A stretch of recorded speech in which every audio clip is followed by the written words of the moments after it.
নমস্কার বন্ধুরা, কেমন আছেন সবাই? আজকে একটা অন্য জিনিস দেখাবো। সামনেই ছট পুজো, তো বাড়িতে একটু ঠেকুয়া যে প্রসাদ ওনারা প্রস্তুত করেন, এখন বেঙ্গলি থেকে নন বেঙ্গলি সবাই পছন্দ করেন, আমরা সবাই বানিয়ে নিতে পারি এটা। তো তা বানাবো বলে আমি সব কিছু রেডি করেছি। তো দেখো আমি কীভাবে বানাই ঠেকুয়াটা।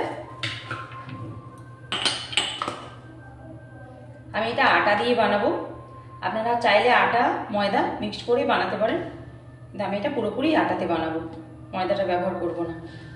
এক বাটি মতো আমি এই বাটি মেপে এক বাটি আটা নিলাম।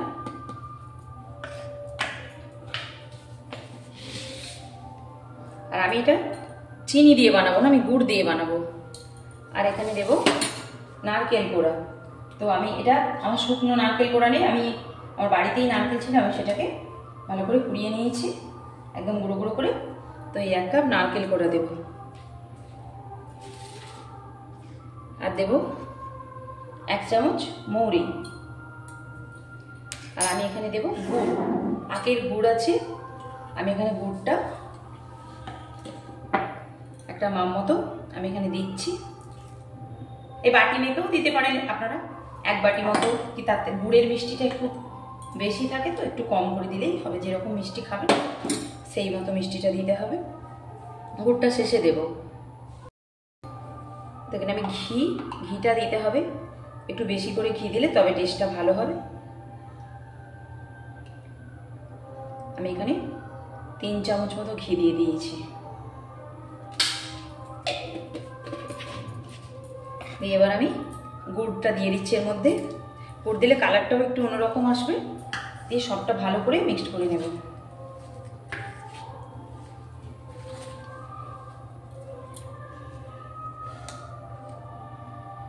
লবণটা দিচ্ছি দেখুন, একদম যেটাকে এক পিঞ্চ করে ছোট্ট অল্প করে একটু লবণ দিচ্ছি, খুব বেশি লবণ দিতে যাবে না। যেহেতু গুড় আছে, আমার নারকেলটার মধ্যেও রস আছে, তো আমি প্রথমে জল দেব না, আগে ভালো করে এটাকে মেখে নেব। দেখব এর কনসিস্টেন্সিটা কেমন আসে, তার উপরে আমি এটাকে রেডি করব। কারণ গুড়টা একটু তো জল থাকে, চিনি হলে শুকনো থাকে। এটা আমি এইভাবে হাত দিয়ে ভালো করে ডলে ডলে মেখে নেব।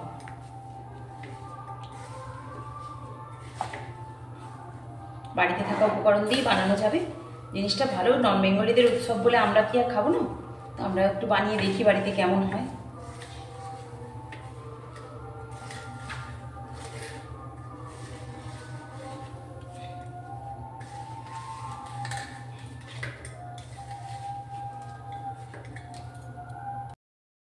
দেখ বন্ধুরা, এটা এইরকমভাবে মেখেছি, মেখে এটাকে 10 মিনিট মতো আমি রেস্টে রেখে দেবো।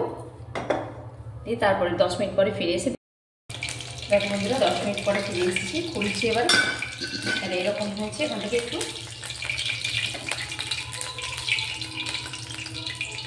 গোল করে ছোট্ট করে এইভাবে নিয়ে নিচ্ছি। হাতে যখন নিয়ে এইভাবে গোল হয়ে গেছে সুন্দর, এটাকে আমি হাতে এইভাবে গোল করে নিচ্ছি। একটু হাত দিয়ে চেপে দেবেন এইভাবে। এবার যদি একটু অন্যরকম শেপ করতে চান তাও করতে পারেন, এইভাবে একটু ডিজাইন করে দিতে পারেন হাত দিয়ে। এবার মাঝখান দিয়ে একটু সিরা করে করলে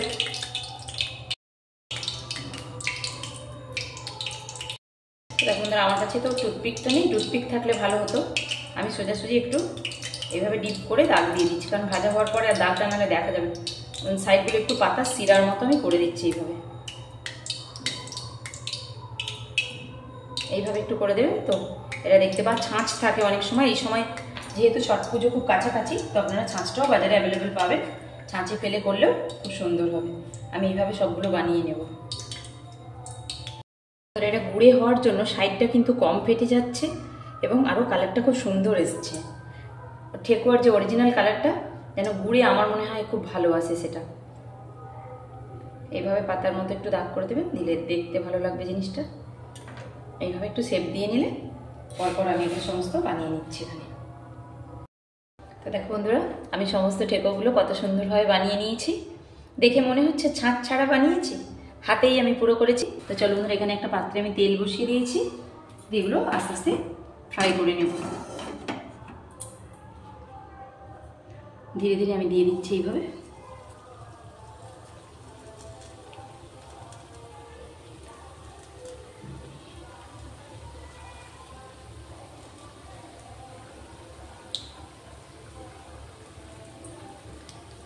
এগুলো আস্তে আস্তে খুব লো আঁচেই ফ্রাই করবো, যাতে পুড়ে না যায়, ভেতরটা অবধি ঠিকভাবে ভাজা হয়ে যায়।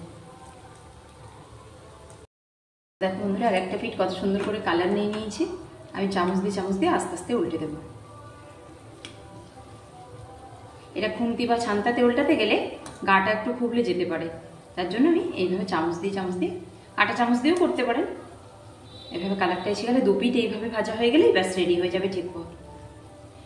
খুব অল্প উপকরণেই, বাড়িতে থাকা উপকরণেই বানানো যায়। অবশ্যই একবার এই ফেস্টিভ সিজনে বানিয়ে দেখতে পারেন কেমন হয়। বাড়িতে আমি যে প্রসেসে দেখিয়েছি ওই প্রসেসে বানালে খুব সুন্দর হয়, স্বাদটা ভালো হয় খেতে। পুরো ভিডিওটা যদি দেখে থাকেন তাহলে অবশ্যই লাইক, শেয়ার, কমেন্ট করে পাশে থাকবেন।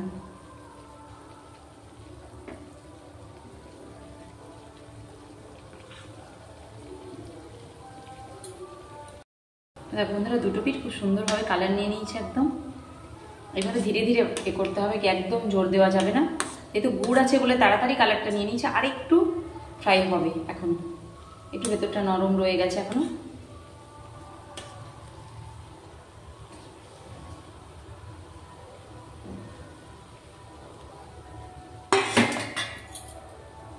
এবার ফ্রাইটা খুব সুন্দর হয়েছে। আমি আস্তে আস্তে চামচ দিয়ে তুলে নিচ্ছি। স্মেলটাও খুব সুন্দর বেরিয়েছে একদম।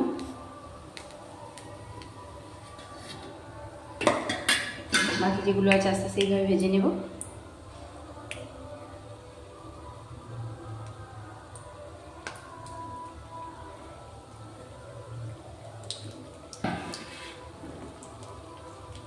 এভাবে ধীরে ধীরে আঁচে ভাজতে হবে। এখন এটা চিনিতেও কালারটা ভালো আসে। বাকিগুলো ভেজে নিলাম, তুলে নিচ্ছি আস্তে আস্তে। কিন্তু গুঁড়ে বলে কালারটা আরও সুন্দর এসেছে, একদম চট করে কালারটা ধরে নিয়েছে। আর ভাজাটাও খুব সুন্দরভাবে হয়েছে। এগুলো আস্তে আস্তে আমি তুলে নেব এবার।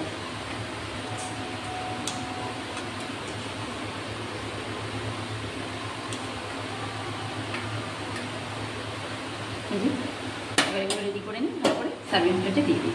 দেখো বন্ধুরা, ছট স্পেশাল ঠেকুয়া আমি কত সুন্দর বানিয়েছি ছাঁচ ছাড়াই। আমি এগুলো ছুরি দিয়ে দাগ দিয়ে বানিয়েছি। তো এগুলো কেমন হয়েছে তোমরা দেখে অবশ্যই কমেন্ট করে জানাবে। আমি পুরোপুরি আটা দিয়ে বানিয়েছি, ময়দার কোনো ব্যবহার করিনি, আর চিনিও ব্যবহার করিনি। আমি গুড় দিয়ে করেছি, আখের গুড় দিয়ে করেছি, যার জন্য কালারটা খুব সুন্দর এসেছে এবং বেশ একদম শক্ত। আওয়াজ শুনে বুঝতে পারছেন একদম মুচমুচে হয়েছে। এগুলো সুন্দর, খুব অল্প সময়ের মধ্যে বানানো হয়ে গেছে। তো বেঙ্গলি নন বেঙ্গলি সবাই বানিয়ে খেতে পারেন। জিনিসটা খুব খেতে ভালো, সুস্বাদু। তো চলো বন্ধুরা, বানিয়ে নেওয়া যাক।